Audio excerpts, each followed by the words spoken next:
Welcome, my friend, to the fourth mind game known as the Equaliser game.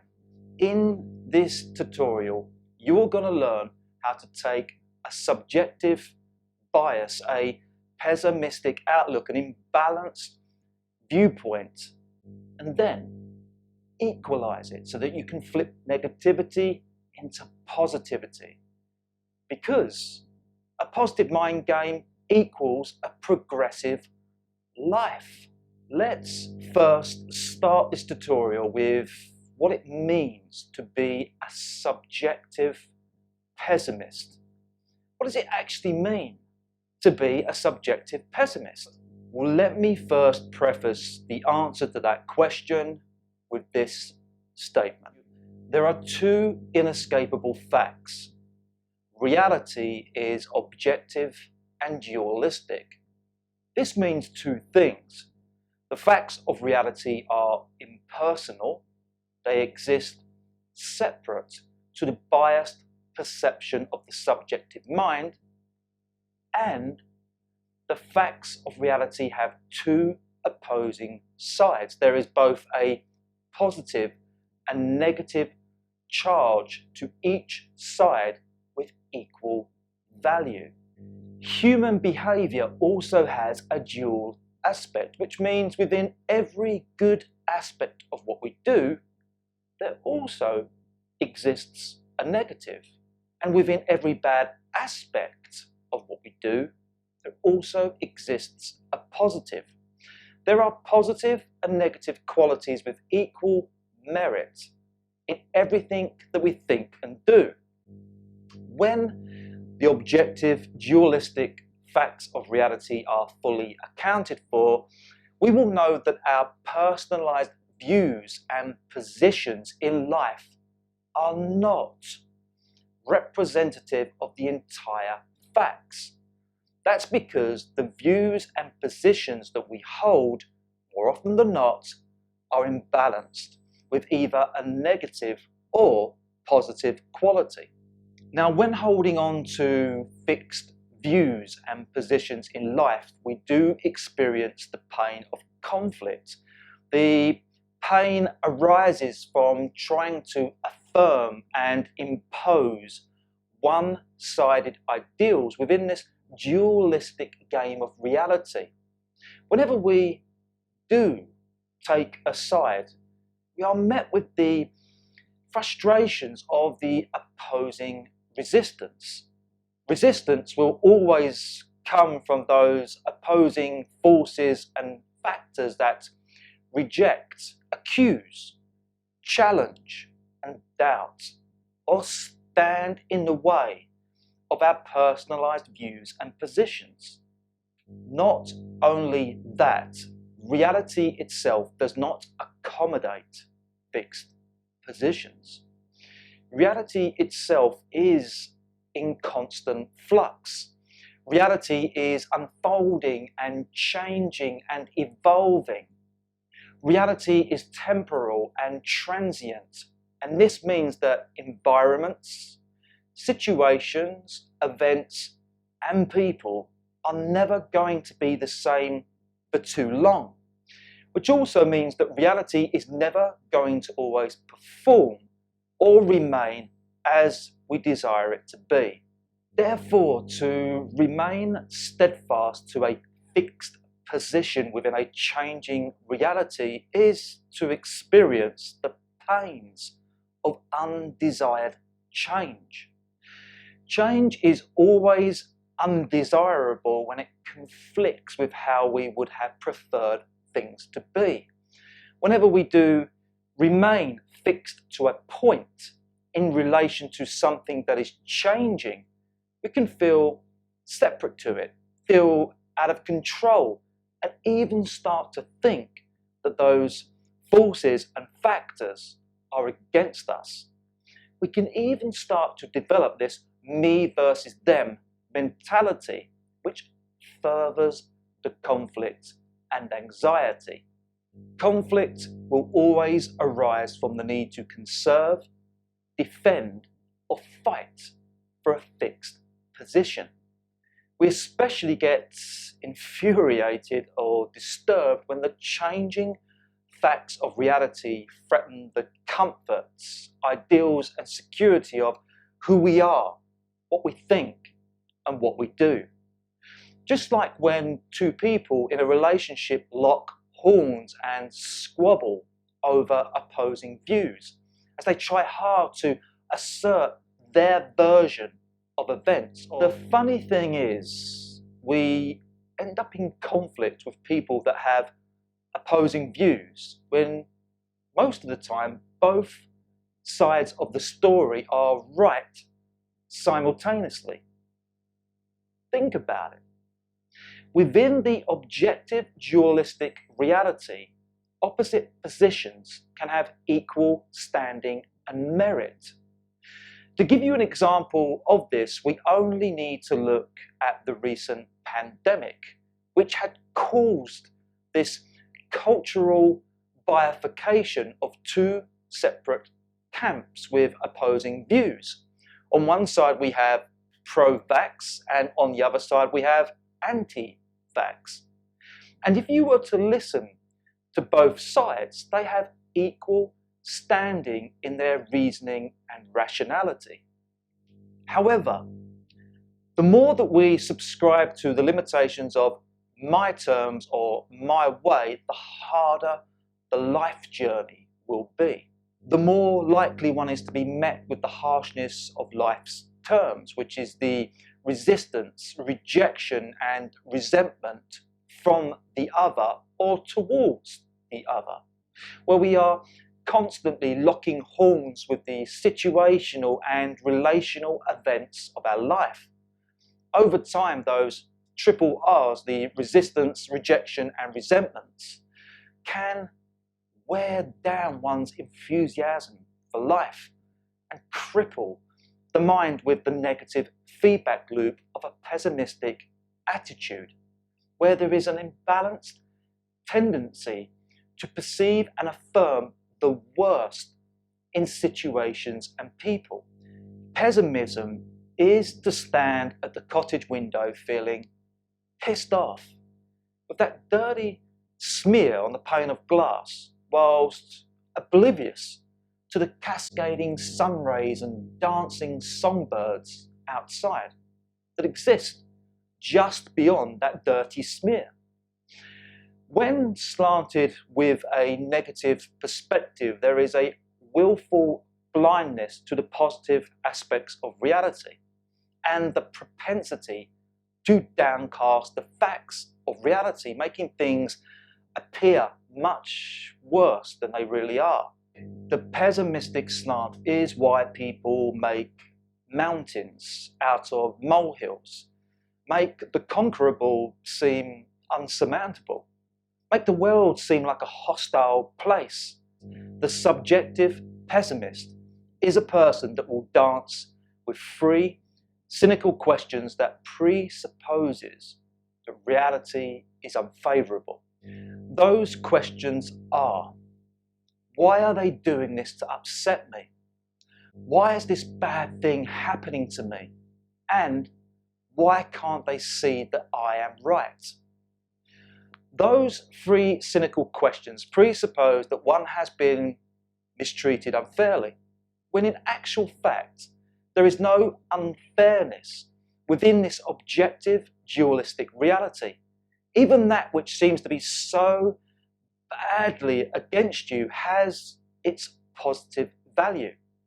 Within every negative circumstance, there is a value to be appreciated, a lesson to be learnt, a wisdom to be applied, and the opportunity to strengthen your character and grow in fortitude. Once your thinking is aligned with the objective dualistic facts of reality, you will no longer need to experience the pains of conflict, no longer need to feel the pains of needing to be right or feeling that you are wrong. Neither will you be stuck with a fixed view or position that has polarized your thinking and emotions. Because to be polarized with your thinking and emotions is to experience bipolar, which is an extreme psychological state, and extreme equals stress. So when you embrace the still point and neutrality of dualism, which is to say, the negative and positive is balanced, you are no longer stressed. You will have transcended the it's me versus you, or this situation is against me mentality. Once you have reached the harmony of embracing all sides of dualism, the suffering ends and the peace begins. The life journey then becomes much smoother as you flow through and with life on its equal terms. When you can approach life on your terms and on life's terms. Achieving those equal terms does require the psychological state of equilibrium. Equilibrium comes from the practice of considering the objective facts of reality without the subjective bias clouding the mind with judgment.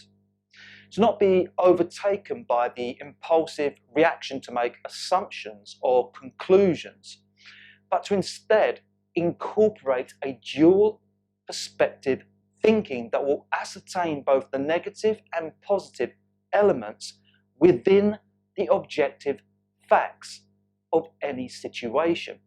So how do you achieve dual perspective thinking?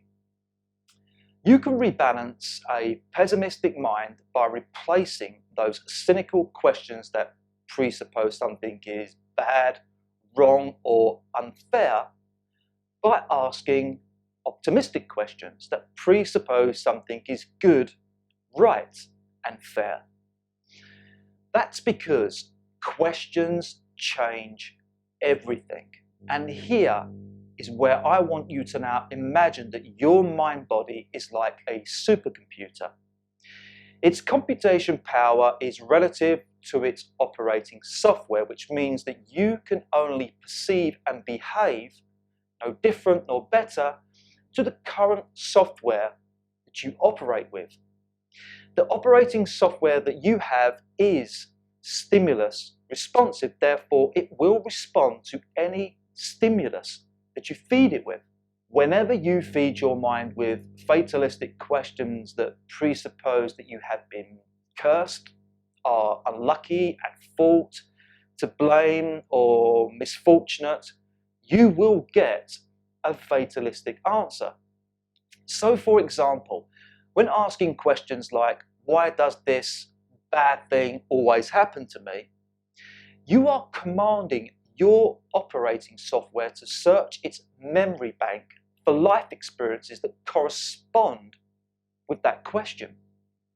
In other words, you command your operating software to recall the stupid mistakes, the failures, the hurts, the losses that occurred to you in the past. The operating software then uploads into your mind the various reasons, excuses, blames, and justifications that reaffirms the negative experience that you are questioning. And that's why you must be careful what you ask for, as for what you command will shape your reality. Therefore, if you are to continue to ask the same questions, you will get the same answers that perceive the same reality. If you continue to ask the same fatalistic questions, you will continue to manifest the same fatalistic experiences, which means if you are to break the limiting cycle of perceiving and manifesting the same fatalistic experiences in your life, you must interrupt the current operating software with new questions. You must start asking new questions. New questions demand new answers. That's because when asking questions to which the current operating system has no corresponding answer, i.e. there is no internalized life experience, no knowledge, memory, or wisdom that correlates to the new question, two things will happen. Number one, the new question will bypass the mental programs of the conditioned mind and summons a new response from the deeper intelligence within, where you connect with the true nature of who you are.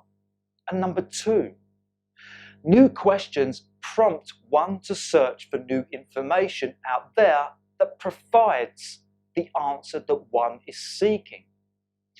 New questions do align with the truism of ask and ye shall receive, and seek and ye shall find. In the asking of that which is not known and not present in one's life, one then embarks on a quest of inquiry and achievement to make the unknown known. And it gets better. When asking new questions that presupposes your life has deeper meaning and higher purpose, you then embark on a journey that radically upgrades the quality of your life experience. And all of this will begin for you once you master the Equaliser game. What follows now is the Equaliser game strategy. From this point onwards, it is beneficial that you become the Equaliser. Never one to surmise a situation or person at face value. The Equaliser is a characteristic trait that realizes the outward appearances of people and situations does not convey the whole story. The Equaliser is one that refrains from the conditioned responses of making assumptions, judgments, and conclusions. The Equaliser prefers to see how things unfold and develop whilst curious, to validate the objective and dualistic facts of a matter. The Equaliser is a psychological force of justice, integrity, balance, composure, and goodness, with the acumen to readdress and overcome pessimistic viewpoints with the power of optimistic questions. The Equaliser knows that within every negative aspect there is its positive equal. The Equaliser can see the upturn within every downturn. The Equaliser knows that drawbacks have hidden benefits. The Equaliser can make obstacles become opportunities. So, become the Equaliser by mastering the 4 steps as follows. The first step is to identify a negative perspective. So let's do this together now. Pause the video, open up your journal and mark today's date, followed by the headline, The Equaliser Game. Now I want you to think of a problematic situation in your life where you have associated towards the situation some type of fault, blame, misfortune, unluckiness, limitation, or resentment, where you believe the predicament is fatalistic, where you see this part of your life as unchangeable, impassable, or unachievable, where perhaps you think, why does this thing always happen to me? Why can I never get this right? Why does this always go wrong? Or why can this not be better? This problematic situation could be a dispute with someone. Perhaps you are struggling with a project, activity, or hobby. Maybe you are facing a health concern, career issue, or worries about financial security, where you can't seem to think past the problem.